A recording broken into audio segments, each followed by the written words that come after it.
Hello बच्चों, let's see the question. The question states that answer a system displaying hysteresis loop such as a ferromagnet is a device for storing memory.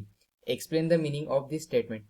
So basically जो hysteresis loop होते हैं जैसे कि इस diagram में, so this is x direction x axis में m means magnetization field और y direction में magnetic field produced inside the magnetic material और ferromagnet.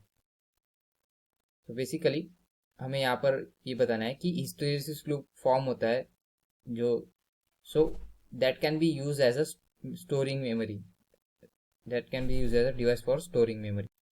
सो जैसे जैसे हम मैग्नेटाइजेशन फील्ड, जो एक्सटर्नल मैग्नेटाइजेशन फील्ड इस तरह बढ़ाएंगे, सो जो magnetic field produced inside substance वो भी इस तरह बढ़ती जाएगी.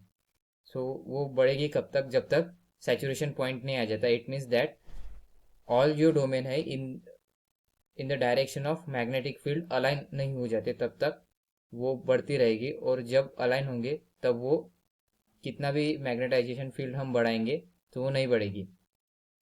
तो basically that is saturation point. उसके बाद में जैसे हम उसको कम करना चालू करते हैं, तो इस तरह अगर हम घटाना चालू करें तो क्या होगा. तो मैग्नेटाइजेशन फील्ड जैसे जैसे हम घटाना चालू करते हैं वैसे वैसे फील्ड इनसाइड वो वीक होती जाती है. इट मीन्स दैट वो कम कम होते जाती है. सो इस तरह वो मैग्नेटिक फील्ड, बट स्टिल आप यहाँ देख सकते हैं कि इस ग्राफ में मैग्नेटिक फील्ड उसकी कुछ वैल्यू है. वो वैल्यू क्यों होती है, क्योंकि जब हम मैग्नेटाइजेशन फील्ड फेरोमैग्नेट पर लगाते हैं या external ferromagnetic device external magnetic field में रखते हैं, सो मैग्नेटिक फील्ड उसके अंदर भी इंड्यूस्ड होती है. उसके सारे डोमेन उस डायरेक्शन में अलाइन होते हैं. बट जब हम वही मैग्नेटिक फील्ड कंप्लीटली रिमूव करते हैं, फिर भी वो कुछ ऐसे डोमेन होते हैं जो उसके ओरिजिनल पोजिशन वापस नहीं आते. So that's why due to that there is a net magnetic field inside the matter, inside the material. और उसके बाद में भी अगर हम मैग्नेटाइजेशन फील्ड की डायरेक्शन ही चेंज कर ले तो वो इस तरह का लूप फॉर्म करता है. That is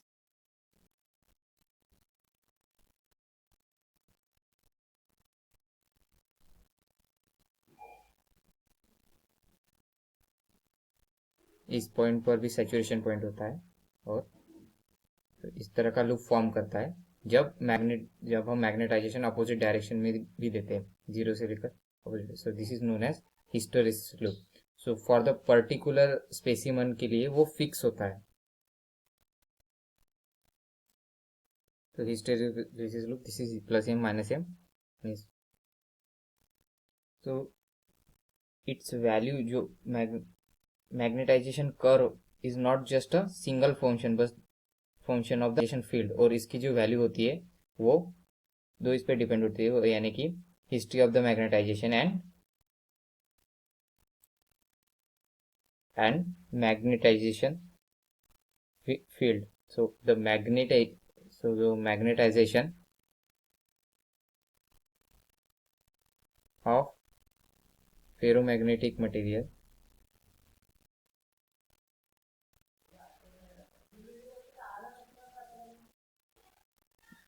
ferromagnetic depends not only the magnitude of the magnetic field but also on the history of the magnetization.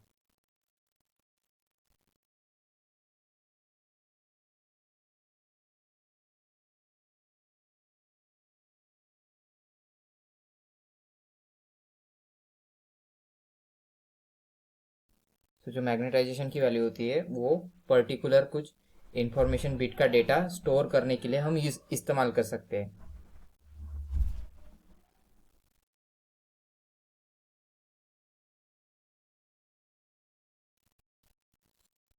So magnetization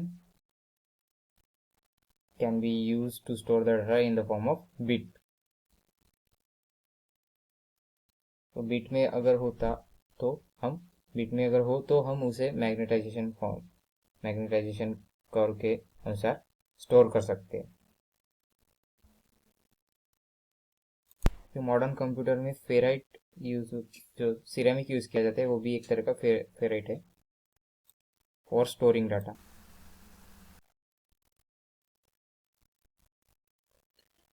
सो जो value of magnetisation specimen to specimen change होते जाएगा, उसके कारण specimen to specimen हम अलग data store कर पाएंगे।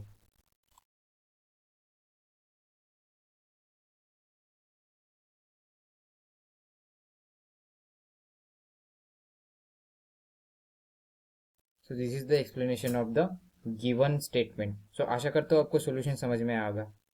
Thank you.